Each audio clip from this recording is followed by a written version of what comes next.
I want to know, man, to pick up the mic and 1 2 1 2. what in the hell gives you the audacity to think that you could do what we do, man? You know, it ain't just about spitting words out of your mouth. You know what I'm talking about? Yeah. So tell me what's your inspiration to make you turn on the beat and use words and illustrations? Do you first have spurts of procrastination? Do you murk the verse like fuck it, I ain't waiting? Do you feel like you're whack or lack concentration? Or do you just snap to release your frustrations? Hey everyone, Adequate here, and I have a confession to make. I'm a herper. You have herpes? No, I said herper.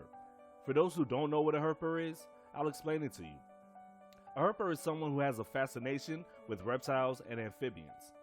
Many herpers contribute to herpetoculture by collecting and breeding reptiles and amphibians as a hobby. Herpetology is the branch of zoology that deals with reptiles and amphibians. A herpetologist is a zoologist that studies reptiles and amphibians. The word herpetology is Greek, herpton meaning creeping animal, logia meaning knowledge. Herp is a vernacular term for reptiles and amphibians.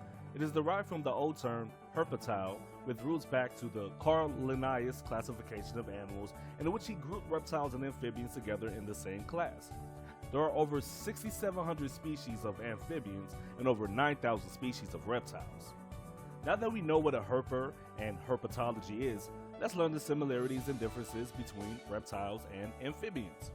Reptiles and amphibians are distantly related to each other, but in spite of some similarities, they can be distinguished by their physical appearance and different stages of life. Amphibians, which means double lives, live in water with gills and the other part of their lives on land by growing lungs as they age. Like reptiles, they are vertebrates and cold-blooded. Early amphibians are a crucial link from fish to terrestrial reptiles, which were the first animals to leave the ocean and venture on land. Reptiles, meaning to creep stealthily under cover of darkness, are a group of animals that have scales or modified scales, breathe air, and usually lay eggs. Most reptiles live on land and reproduce by laying eggs. Crocodiles, snakes, lizards, and turtles are all examples of reptiles. Reptiles and amphibians have distinct physical differences. For instance, reptiles have dry and scaly skin, whereas amphibians feel moist and sometimes rather sticky. As compared to reptiles, amphibians have smooth skin. The skin of most amphibians is not waterproof, unlike reptiles. Although most of the amphibians have lungs, they usually breathe through their skin and lining of their mouth, while most reptiles don't. Most amphibians have 4 limbs. Limbs and lungs are for adaptations of life on land and distinguish them from reptiles. Both reptiles and amphibians reproduce by laying eggs.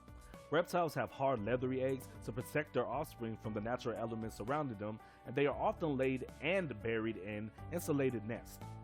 Amphibian eggs are soft, without any type of external membrane, and are usually attached to the stems of aquatic plants. Amphibians and reptiles also have a difference in habitat. Reptiles most often live on land, though some are aquatic swimmers and spend their time in the water.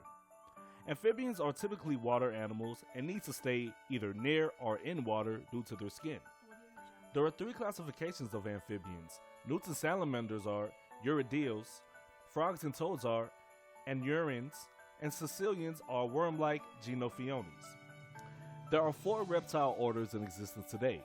Crocodilia refers to animals like crocodiles and alligators. Squamata refers to lizards, snakes, and similar creatures. All turtles are included in the Testodines order. The Rhynchocephalian order only contains 2 species known as Tuateras, native to New Zealand. Now let's have a few questions to see if you guys were paying attention. True or false? Reptiles are born with gills that later on turn into lungs so they could be able to breathe on land. True or false? There are 4 classifications of amphibians. True or false? Early amphibians were the first animals to leave the ocean and venture on land. I'll give you guys a few seconds so you can get your answers in order.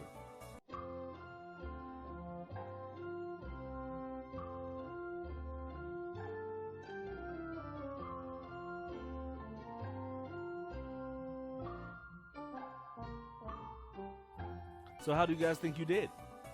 If you got false for the first 2 questions, pat yourself on the back. If you got true for the last one, again, pat yourself on the back.